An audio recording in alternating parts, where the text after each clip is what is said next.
Hello, and welcome to Undercover, the show that looks between the covers of books and writings by local Missoula area authors. My name is Dave Pauley, and I'm director of the Missoula Public Library.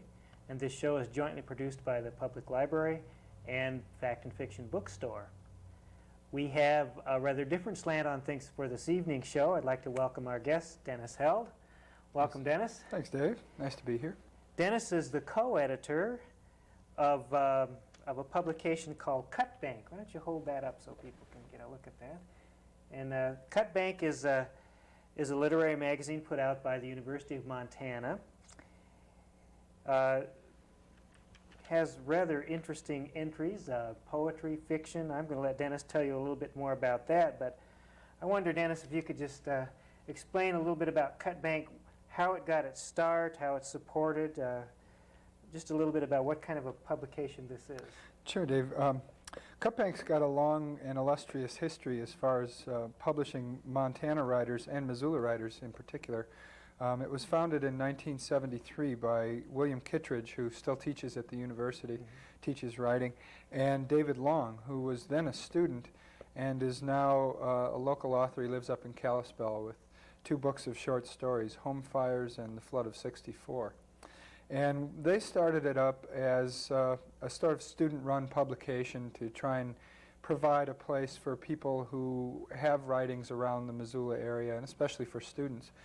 And it grew into, in fact, what has become one of the more well-respected national literary magazines around. So it's come a long way from where it's been, and it's had, as most magazines do, goes through periods of different editors, and so it's had different sorts of focuses to it. But it's always been a University of Montana publication, and it's always been interested in producing work by Montana writers. As far as funding the magazine goes, one of the reasons that Peter Fung, the co-editor, and I have tried to put a more local slant to the magazine with this. Cut Bank 36 was the first issue we worked on, is that it's funded by ASUM, the Associated Students of University of Montana. So much of the operating money for the magazine comes from student funds. It's about $75 a quarter of what a student pays in their tuition gets set aside, and then that money all gets distributed to student organizations. So we get a small share of that money. And we worked hard, especially in this issue, to make the magazine a place where student writers would feel they could get their work published and to get more students involved. So the magazine has really 2 different kinds of things that it does. One is it provides a nice, entertaining literary magazine for people to look at.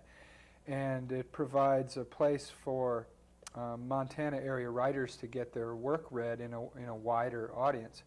And it also provides people who go to school at UM a kind of a laboratory where they can work on a literary magazine. There's a lot of different jobs involved. We have Peter Fung and I are co-editors, and we have a poetry editor and a fiction editor, and then there's a board of readers who go through the manuscripts and help us decide what goes in. And who are the readers, for example? Those students that yeah, everybody that was involved in the magazine has been students, and we worked hard to try and get more students involved in some of the other aspects of the magazine. There's a lot of just sort of typesetting and answering the mail sorts of work too that are important to running a magazine like a business, which is what we're very interested in, making the magazine more of a straightforward business than it had been. So we got, I think there were about 35 students directly involved with the production of this issue, and I think they did a good job. Yeah, it's pretty impressive literary magazine. Well, when you get manuscripts, what kind of things are you as editors looking for? And that's my first question. This is a 2-part question. What are you looking for? And then what audience are you hoping to reach? Well, it's amazing what comes in over the transom to a magazine that solicits manuscripts from nationwide. Really, we get more manuscripts from far afield than we do from Montana as far as just numbers go. Yeah, I just looked at the mail today, and I saw we have manuscripts in from Oregon and from New York, and a lot of it is people who are in creative writing programs, but a lot of people who teach creative writing also send us manuscripts. What we're looking for at the base is just good writing. And you know, everybody's got a little bit of a different idea of what makes good writing, but Peter Fong and I sort of agreed that there were certain qualities that we looked for, and it's as much what we weren't looking for as what we were looking for. Some of the stuff that comes in is sexist or is racist, and often unintentionally, but we pretty much out of hand can dismiss that sort of thing. Mm-hmm. Personally, what I like in a story or a poem is sort of straightforward approach. I don't like to have to try and figure out what the thing is about. I like to get something out of it at the first read, which I think goes well with what Cutbank has been in the past. It's high literary quality, but it's not the sort of floaty, effusive stuff that you might get elsewhere. So that's some of the sorts of things we were looking for. We also like to try and get a range. You know, if we have too many stories, for instance, that sort of have the same sound, the same voice to the narrator, that can make a magazine a little dull. So we included stories. We have one story by a UM undergraduate, which is an excellent piece of work, and we didn't have to lower our standards at all to include it. We were happy to get a good story from an undergraduate. And we have a story from a UM graduate, and a story from a woman it's her first story published, and it's from Nebraska. And then a piece of nonfiction from Bill Kittredge, a memoir. Mm-hmm. And each story has a little bit different kind of a feel to it, I think, and that's something we were looking for. And the same with the poems. Peter actually didn't work on picking the poems. He worked on the fiction board, and I worked on the poetry board primarily. But we found that we were picking a lot of poems that had similar subject matter or had a similar style of presentation. Mm-hmm. So we included a poem by a woman named Skylar Lovelace called Vacuuming Kansas. It's just kind of out there a little bit, you know, but it's a real interesting poem, and it's still great reading, you know. It's wonderful stuff to read. So that's pretty much what we're looking for. Mm-hmm. You know. And so it isn't really what we're talking about here is a publication that's so much focused regionally. I mean, if you're publishing material from people all over the country, they aren't all set in Montana or even this part of the country necessarily. No, or they don't. In fact, we wound up sort of having to look at what we had to try and include a poem that was set in Montana specifically, you know. We really try not to worry too much about content as far as where the setting of the piece is. Again, we looked through hundreds and hundreds of manuscripts. For short stories, I'm sure we looked at well over 200.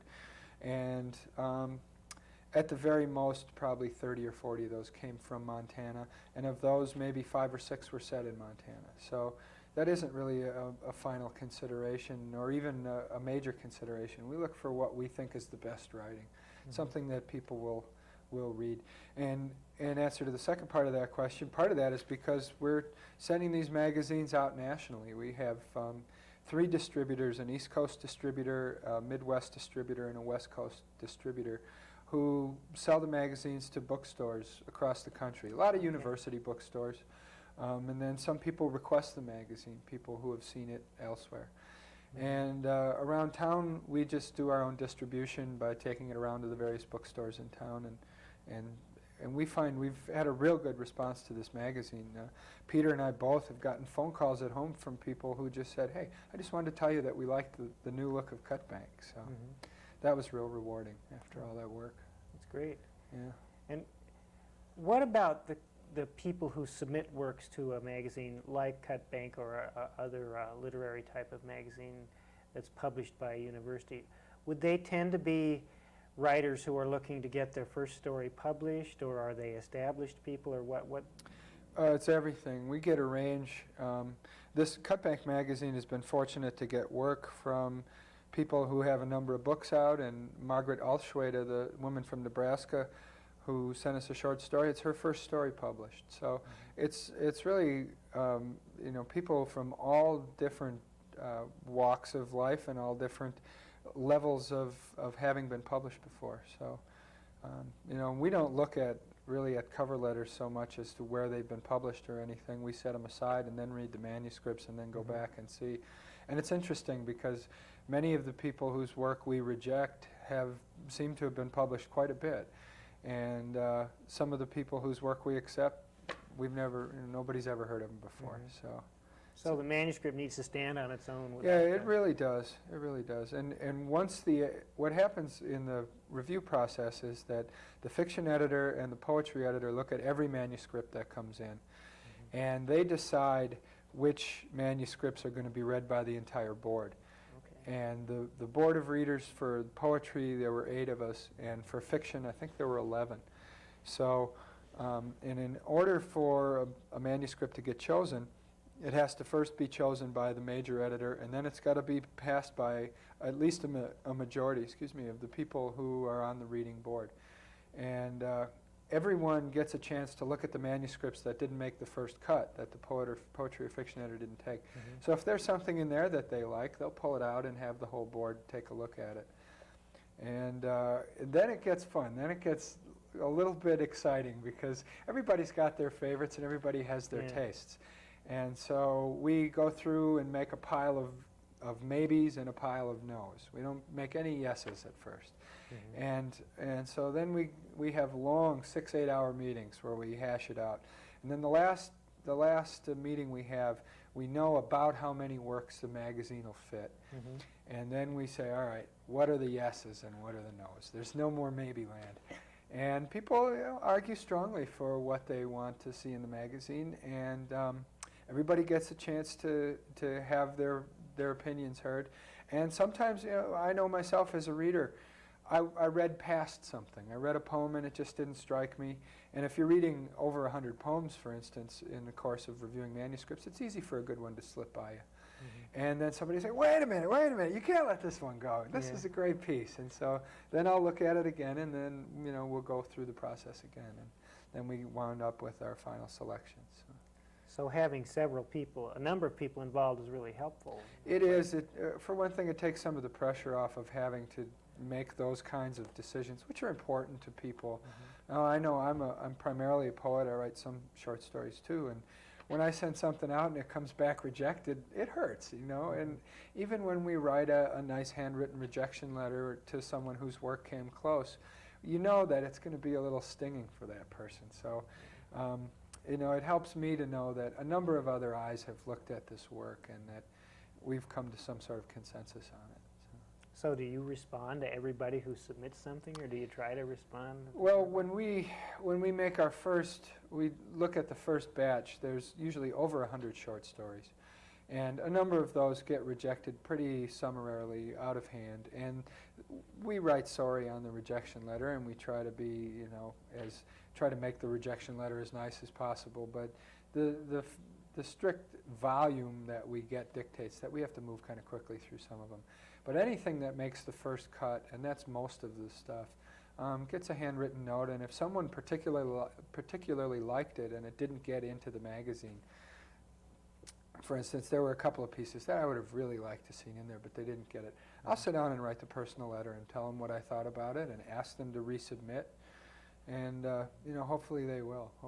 And most people who send out understand that there's just hundreds of things to look at, and it's awfully hard to land something.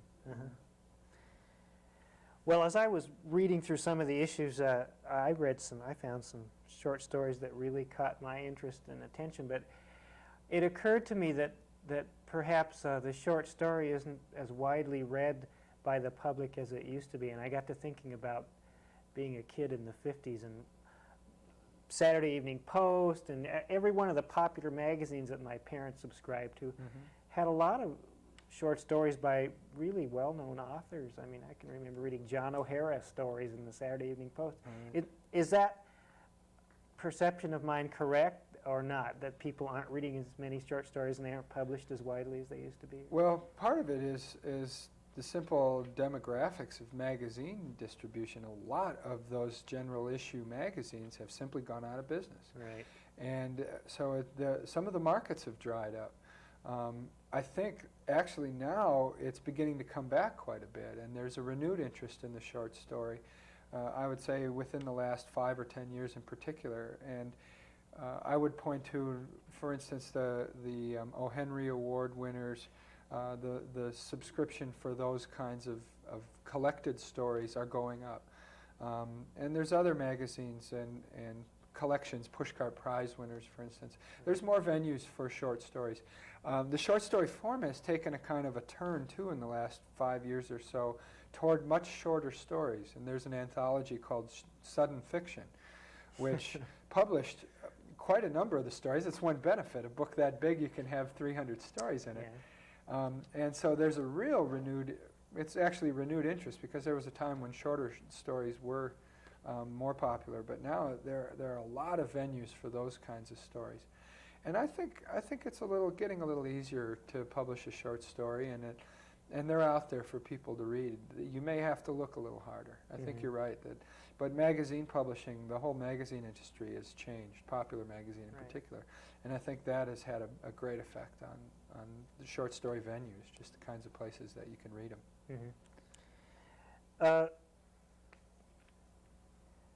Well, what about the short story as a literary form in general? Is there something particular that you would look for the format or the form, or is it just, isn't there anything standard about a short story that's a good one? What makes a good one? Is there an answer to that question?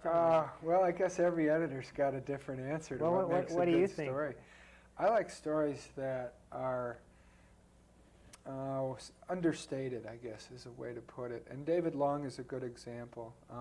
I don't need a train wreck every 4 pages in a story. I like stories that take a little while to unfold sometimes. I like stories that have small moments in people's lives clearly illuminated. Because, a lot of times you see a story and people think that somebody's got to come running in with machine guns to the diner and blow the place up in order for it to be interesting. And I think that's underrating your reader. I think most people realize that our lives don't often have terrorists running in machine guns, and that we do go through significant changes, but they're often brought about in small increments. And stories that can do that, they're awfully hard to write. That somebody walking down the street in sort of their everyday life, and then a moment of illumination or something, it's much harder to catch and maintain a reader's interest with that kind of story.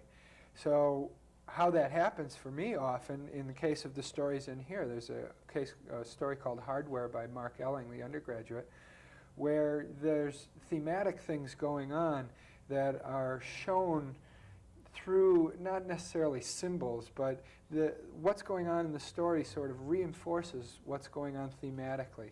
In that story, it's a first-person story. The narrator is telling you about it. And he's got a rat tail file, which is this round file, and he's filing holes out in this story. And he slowly reveals to the reader that things are not well in his relationship with his father especially. And the filing sort of is a metaphor for what's going on elsewhere in the story. But it's really understated. It's really underplayed. And it's beautifully done. You get done reading that story, at least I did, and I had tears in my eyes. I just, whoa, And you don't often, the first reading, you don't know why. A really good story or a good poem works its magic on you without lots of flash and dazzle. And those are stories that I'm beginning to see more of, and that I enjoy, and that I argue for the magazine. And the same with poems. Greg Pape, for example, who teaches at the university, has poems in here, one of which, Wajiji, won the Dick Hugo Memorial Award. And it's a very straightforward presentation. Often in poems that I had read when I first started writing poetry, things are not as they seem, and you don't know quite what to expect. And sometimes that works, but it isn't the only way to go about it. Often a straightforward, quiet voice telling you a little story, and then a turn at the end toward greater understanding, toward greater illumination through the language. Real interesting use of language, but still in a straightforward way. So those are kinds of things I like to see.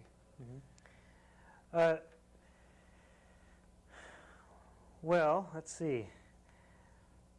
What about the whole question of the bad driving out the good? I mean, obviously, as a director of a public library, we see an awful lot of pretty mediocre fiction that we have to buy because of public demand. I mean, is there, do you feel that that there is less of a place for really good writing now than there used to be, or not? I don't know. I'm optimistic by nature. I mean, that's just part of my personality. So maybe I'm not the right person to ask, but I think good writing will last and will rise up above other kinds of writing, shall we say. And I sure see a heck of a lot of good writing around. You may have to look at it harder. You may have to go to different places to find it. But I think, for instance, if I came to the library and wasn't sure and I asked you about it, I bet you could show me some good writing. And I'm not so sure that the bad is driving it out. I don't really think, I don't know. I don't think that's the case. Yeah, I'm just wondering how, you know, major publishers seem to be going more and more toward these massive blockbuster novels. I'm wondering if people who might have a somewhat smaller market for their writing are getting squeezed out of publishing in that way. They may be getting squeezed out of the major houses. As you know, the major factor in publishing in the last 10 years has been that many of the publishing houses have merged through acquisitions. Some what were formerly small houses that were willing to take a chance on something that maybe wouldn't have that commercial appeal but had great literary value. Some of those kinds of publishing venues are drying up because of those kinds of megalithic corporations. And I think it's true that the major houses more and more feel like they need to see 100,000 copies sold before they're willing to take a chance. The upside of that is, and again, this may just be my way of looking at the world that sees things a little rosier than it is, but there are a number of small presses that seem to have slipped in to fill the gap. Grey Wolf Press is doing great things. I see North Point Press, unfortunately, is not going to be publishing new titles. That's a recent announcement. And that's a loss because they publish wonderful books. But Godine does great work. There are a lot of small presses around. And there's a lot of small magazines like Cutbank around for people to get their foot in the door and get a start. A real problem is that the NEA, the National Endowment for the Arts, used to fund a lot of publishing ventures which they no longer fund. The Illinois Short Fiction Series just this year was cut, and a lot of great short stories were published in that series. So that's going to be, that may be a problem with the NEA. But I don't know. Again, I think there's new things coming up to take the place. Glad to hear that. Yeah, publishing is becoming, I mean, through desktop publishing, it's in the range of more people financially than it ever was. This magazine was photo typeset, and we did everything pretty much through desktop, and helped us keep our costs down and get more magazines published for the same price. So that's great. Yeah. Well, I've touched on this next question with other people who've been guests on this show. I just wonder what you think about it. Montana seems to be a very fertile ground for writers. Why do you think that is? I mean, you wouldn't necessarily, I think nationally people don't necessarily think of Montana immediately as a, but it is. There are nationally known authors here. It's wonderful. Nationally, people are becoming aware of Montana as a breeding ground for writers. In Missoula, Lois Welch, who directs the creative writing program here at the university, got a call from USA Today just yesterday asking, what's going on in Missoula? Why are all these writers here? As far as Missoula goes, there's a long-standing tradition of good writing here, much of which comes out of the university. James Welch was a student of Dick Hugo's, and now he's, it's very well known how his success. So I think that it builds on that sort of a tradition, that sort of past. Also, Missoula in particular and Montana in general are great places to live. And people come through the program here and they want to stay here, and they're willing to work for less. One thing about writing is that you aren't necessarily tied to a factory or some sort of industry where you need to be 30 minutes away. Many people who live and write in Montana send their manuscripts off to New York and they can write at home. So I think that's a factor. People that want to live in the quality of life that you can get around here. and are able to do so because writing is the sort of vocation that allows that. Right. Well, I want to thank you, Dennis, for being our guest. Dennis Held is the co-editor of the literary magazine Cut Bank, published by the University of Montana. Find some fascinating writing in there. And I'd like to spend just a couple of minutes talking about things that are happening at the library. First, I want to say thank you to the folks who supported our most wonderfully successful summer reading program for children. The Dairy Queen, the Good Food Store, our friends at Fact and Fiction Bookstore and Great Northern Bookstore, and also the Friends of the Missoula Public Library. This fall, we'll be having a series of story times starting September 10th and running through November 15th. We have an evening one on Tuesdays at 7 o'clock, an afternoon one on Thursdays at 1:30, and at Friday, a morning one, 10:30 a.m. So those are for preschoolers, kids through 5 years of age. And you can come to an evening, morning, or afternoon, whichever suits your particular schedule. Also, our Book Babies program for parents and infants is continuing on the first Wednesday at 7 o'clock. We'll also be reestablishing our group called the Club for Middle Schoolers this fall, and you can call the library and talk to Karen or Betty about that program. I'd also like to note that the library will be having a series of book discussions that are funded through the Montana Humanities Committee. Those are ongoing right now, and unfortunately we're just about all full. We have no room for anyone else, but I'm hoping we can continue book discussion group past the time that this particular series finishes up in March. And if you have any interest in being part of that, I urge you to call me down at the library. Our number is 721-2665.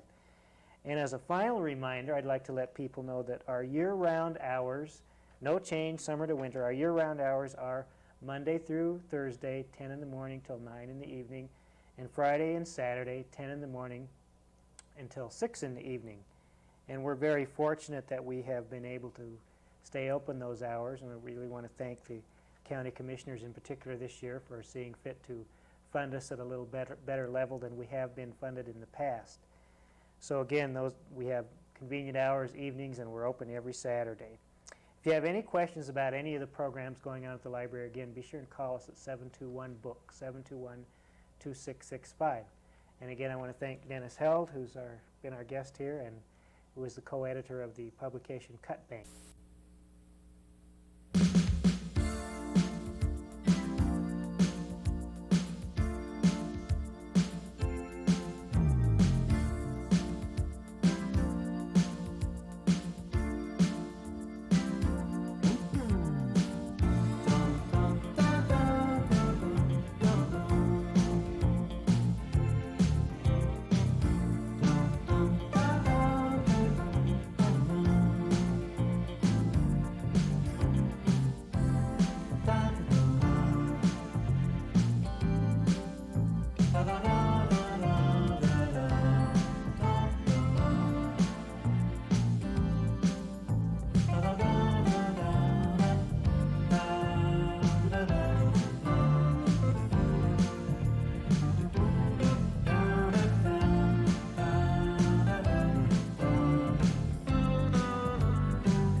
This is the show that looks between the covers of books by local Missoula area authors.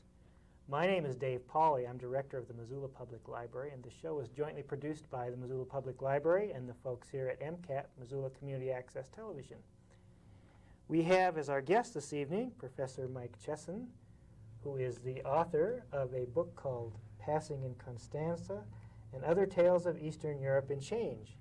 And Professor Chessin has made a number of trips to Eastern Europe as an exchange educator to the Soviet Union, to Romania and Bulgaria, and he writes about that in his book, as I said, his first book. And we're very happy to have you with us. Mike? Thanks very much, Dave. Welcome. I just have some general questions, and I'd like you to feel free to just take off on any of them that seem like they need more expansion. But I was particularly interested in reading your book about your experiences in higher ed. Now, you were, I guess, kind of an exchange teacher there. So what are the differences in the higher ed system in general between Eastern Europe, say, and this country? What did you find that was particularly distinctive? Well, I suppose one difference would be that things are much more formal there. The only place that I really had direct contact with higher education was during our trip to the Soviet Union when I was in Baku at the Azerbaijan State University. And I was there for about 3 months teaching plant physiology, which is a course that I give here at the University of Montana. The relationship between the students and the teacher is usually quite different than it is here. It's much more formal, and very seldom, for example, would students come in to talk to me about the course. That happened very, very rarely.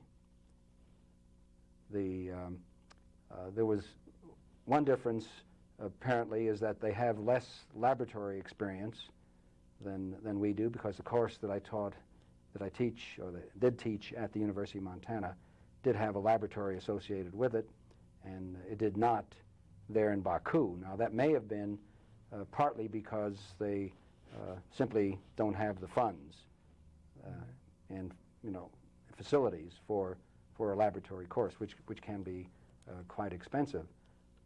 Another difference was that the lectures were given only once a week, but for 2-hour periods, for 2 hours straight. And this sometimes was quite a chore to try to get through 2 hours of lecturing on my part, and I think that it also was a little difficult for the students to sit through 2 hours as well. Lecture time? That was apparently the normal arrangement for their courses. Aside from that, I would say that the students were already much more specialized by the time they get to the junior year, which I think most of them were basically in their junior year, and they do most of their general educational requirements while they're still in the secondary school. And by the time they get to the university, they tend to specialize more than we do here. But aside from that, I think they seemed to be more or less normal students. One big difference was in the gender ratio in the class that I teach. Now, the course I mentioned, plant physiology, which I taught at the university for about 40 years, at first, in the early days, I had very few women, perhaps 1 or 2 a year out of a total of 100 or more for the full year.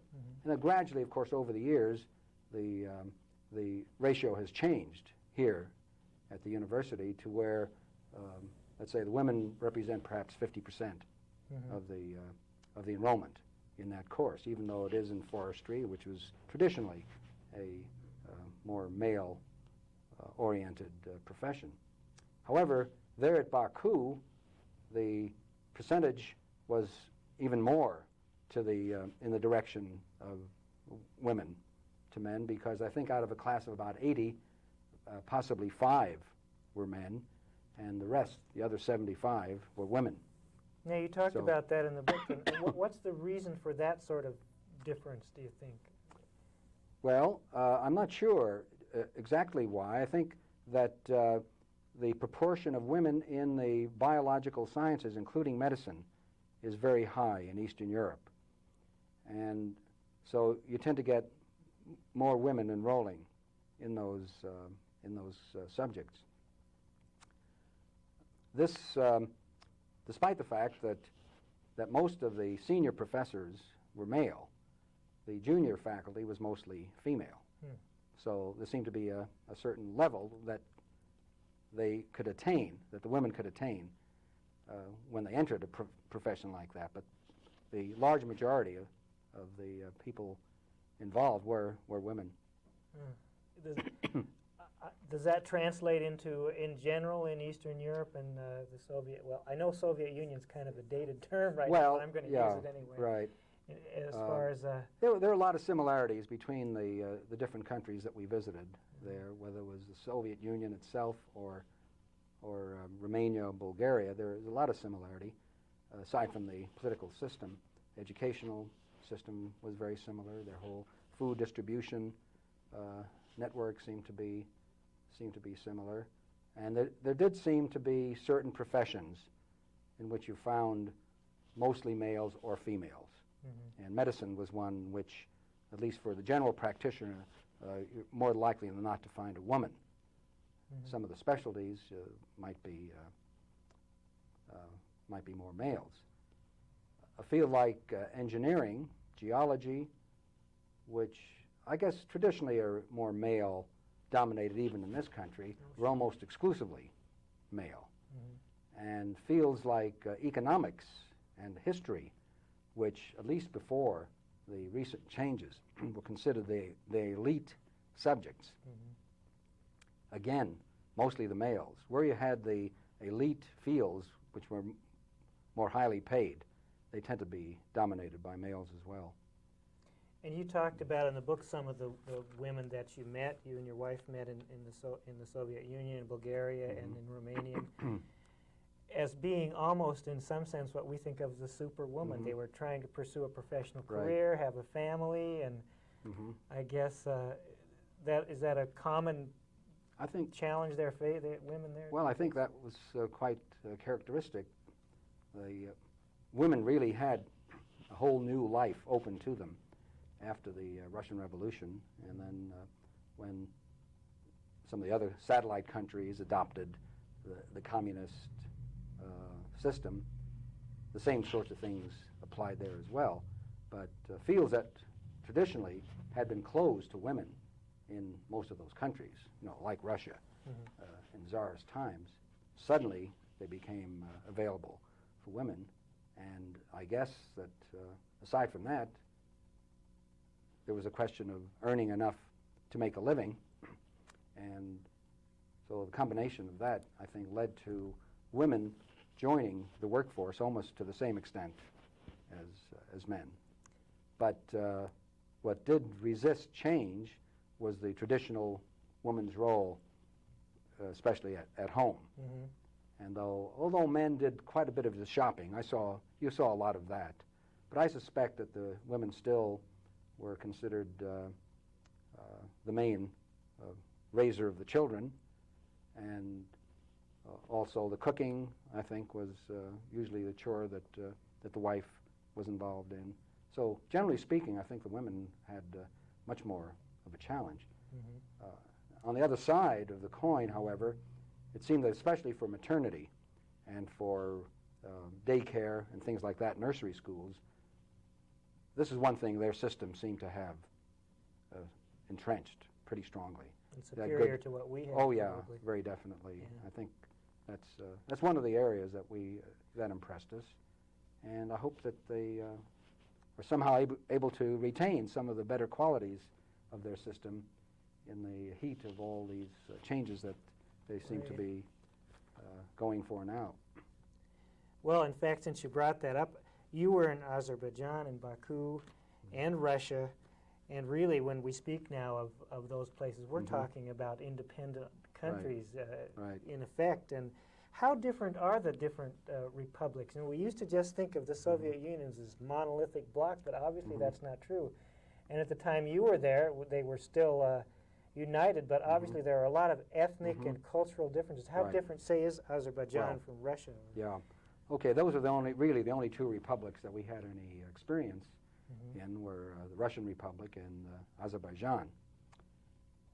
The most obvious difference to us, and this may be more a question of the differences between the two cities, Baku and Moscow, rather than to the republics in general. But in Baku, where we spent most of our time when we were there, we spent 3 out of the 4 months while we were in the Soviet Union in Baku. And although many people that we met seemed to be very anxious to have us in their homes, after the first meeting with them, when they would invite us to come, they very soon, perhaps the next day, would come and tell us that they're sorry, they can't have us. So for the 3 months that we were in Baku, we did not get into a single home. And so there was quite a feeling of isolation for that reason. We were in a hotel, and very few of their major recreational facilities were open or available or in repair.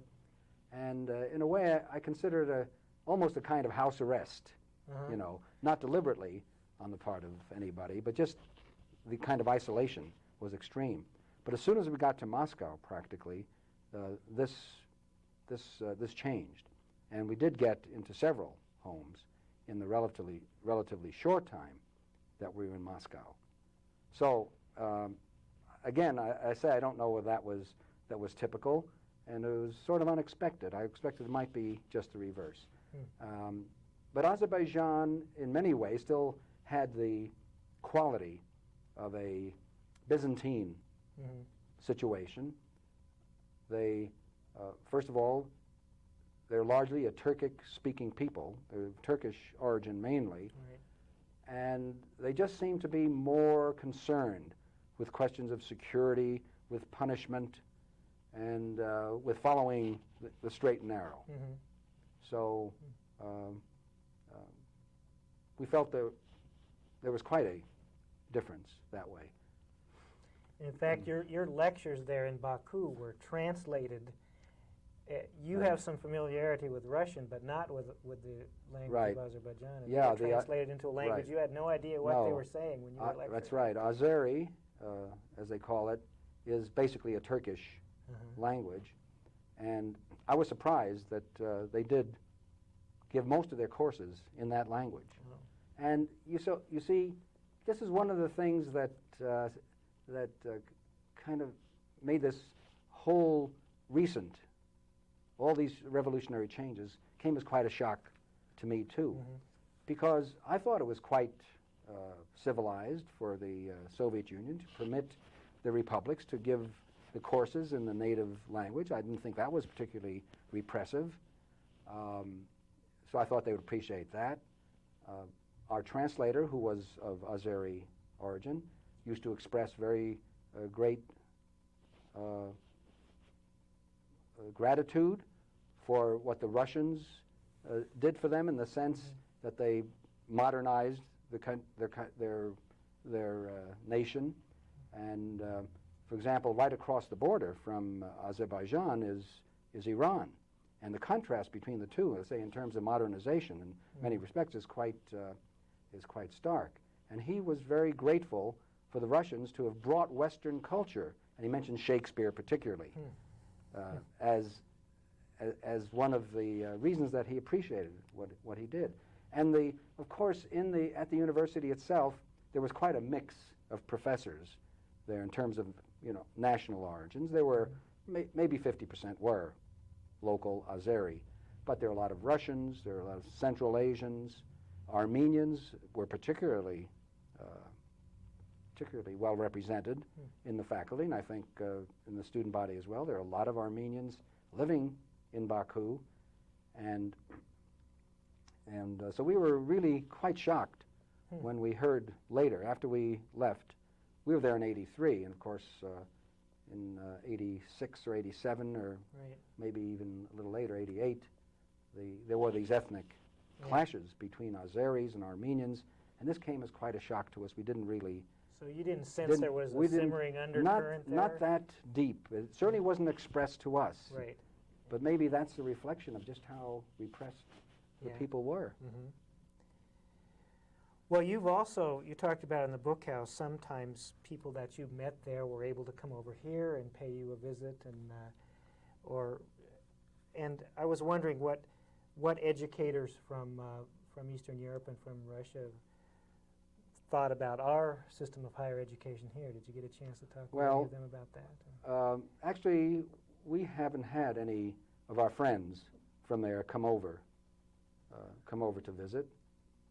The closest thing to that was a pair of educators from Tashkent who came to visit my daughter and her family in Seattle as part of a Seattle-Tashkent exchange program. And I think that was an excellent idea to have an exchange program like that.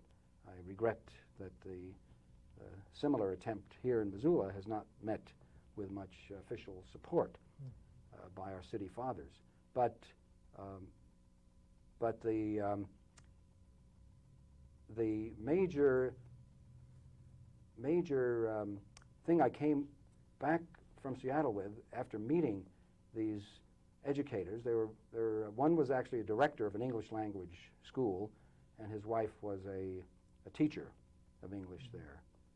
And I got the impression that the actual educational process itself wasn't so different, but that the inter-ethnic hostilities were just tremendous in a place like Tashkent. Yeah. And that amazed me.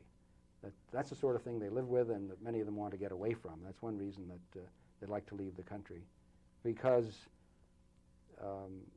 those rivalries and feelings are obviously very intense. Yeah. And even you know, after 60 years of there being a USSR, that's just a patina over there? Yes, apparently. That's the amazing thing, because, you know, we've seen in this country, you see all these national dance ensembles come over from Georgia or wherever, that is Georgia, USSR, and other Moldavian Republic, and they come over and they seem to be happily dancing and singing. And then when we were there, we also saw groups like this.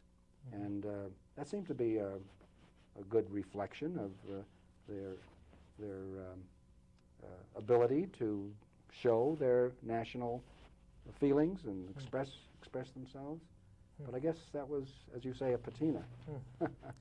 When you were there, during your several visits, basically during the pre-Glasnost, pre-Gorbachev times, how did you? I'm interested to know how you felt as a traveler, as a foreigner. I mean, did you feel at any time that you were under surveillance, or that you had certain problems that you might not have had under now, or how did you feel about that? I guess, as I suggest in the book, I suspect that we were being observed, but it was not done in a very obtrusive way. It was done very unobtrusively, in a way that we did not detect and which didn't really impact on us. As far as being as observed was concerned, there's some evidence, as I mentioned, that we were, that we were, but it was not an overriding, overwhelming thing. I think our telephones were probably bugged, but even there, we had, you know, we felt quite free ourselves, and so there was never anything really overt in that respect. Never had the feeling that they were putting any kind of pressure on us.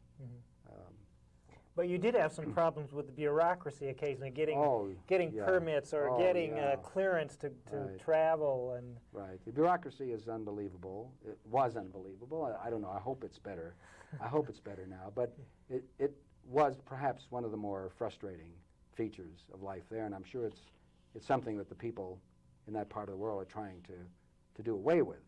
And just as we have problems with our own bureaucracy in this country, it'll be a long time, I'm afraid, before they can really do something about that. But we had some experiences were very, very upsetting. It was about as upsetting an experience as I can recall. And so it was not the most pleasant part of the experience. In fact, in Baku, a place like Baku,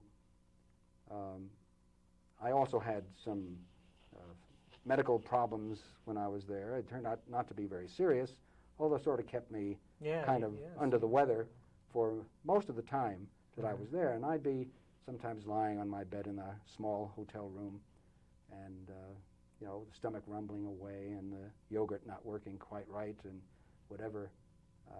And I would just tell myself, well, this is going to be an unforgettable experience. I know I'll look back at this. So somehow or other I was able to get through it that way. I said, no, this is only for a few months, and I know it's going to be over, and I'm going to look back on these experiences as really one of the high points. And I think that comes through in the book, too. I mean, you had a horrible experience. Was this in Moscow where the elevator got stuck? Oh, the elevator was in Sofia, Bulgaria. Oh, Bulgaria. Yeah, that was a formative experience for me. Even though I'm well along in years, I think it's had a permanent impact, I'm afraid. Every time I get into an elevator, I hesitate. Before I do, do I really need to use the elevator? Do I have to? Because that was a really scary experience. This was like the only elevator or the only working elevator in the building? Right, the only working elevator at the time, and although there were three, and we were lucky that one was usually in repair most of the time, since we lived on the 12th floor of this complex. But then being stuck there for, you know, I don't remember exactly how long, but I would say 15 to 20 minutes, perhaps. Probably seemed longer at the time. It seemed like an eternity before we were rescued. Yeah. But yeah, I think that does come through in the book, that you never seem to be negative about things that happened to you, and you kept a sense of humor. Well, I figured in order to survive and to really enjoy the experience, that you had to be kind of laid back and not be too concerned, or be as positive as possible about it. And in many ways, of course, this visiting Eastern Europe was kind of a pilgrimage for me, and to some extent my wife as well, since our parents and ancestors are from that part of the world, and so it had a lot of appeal. That must have made it very meaningful. Yeah, for you. a lot of appeal to us for that reason alone. Well, what about future plans to travel there? You surely must be interested, considering all the changes. Well, yes, we would like very much to get back, and it's just a matter of time working out the appropriate arrangement now. But there are organizations now that are specifically set up to assist Eastern Europe in making some of these changes in as painless a way as possible, and I've already been contacted to go to Bulgaria and Czechoslovakia. Oh, great. Could have done that this fall, but I decided, since we're going somewhere else in December, that we'd perhaps postpone it until spring. So even though I might make a very brief visit there sometime this winter, we are looking forward to a somewhat longer stay in Eastern Europe in the near future. I hope you'll write another book then when you. Well, there are a lot of vignettes that still that I keep reminding myself of that could be put into a second edition. Yeah. And certainly, if we do spend more time over there, I'd certainly want to update our experiences. Great. Well, thank you so much for being our guest. The name of the book is Passage. Pronounce this word for me. Oh, yeah. Let me read the title. Okay. It's Passing in Constanza and Other Tales of Eastern Europe in Change.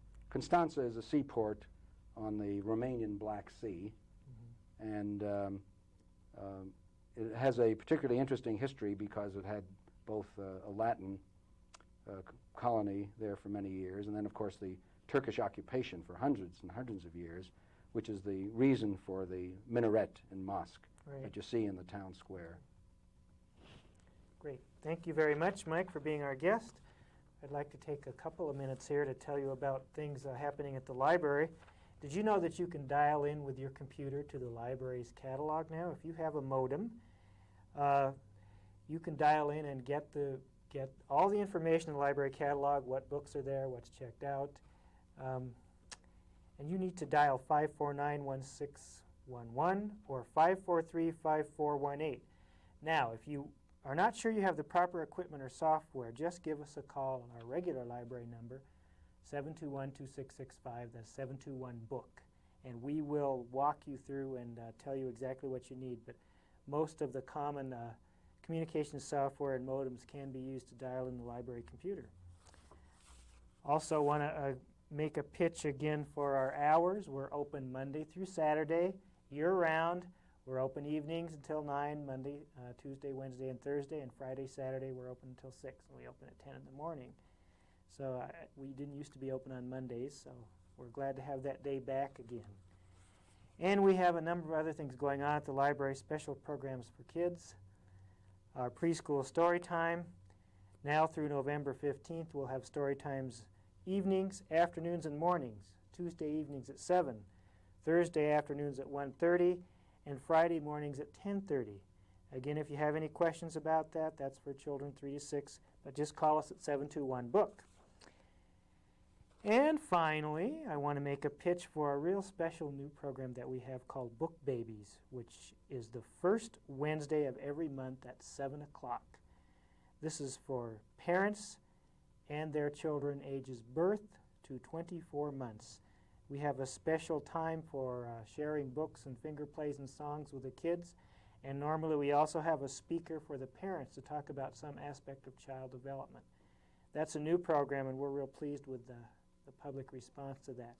Again, if you have any questions about the library, you want to know when we're open, or you want to know what programs we're giving, or you want to know if we have a particular book, or any other questions you can think of, any service that you're not sure about that we might have, just call us at 721-2665, 721-BOOK, and we're real happy to respond and answer any of your questions.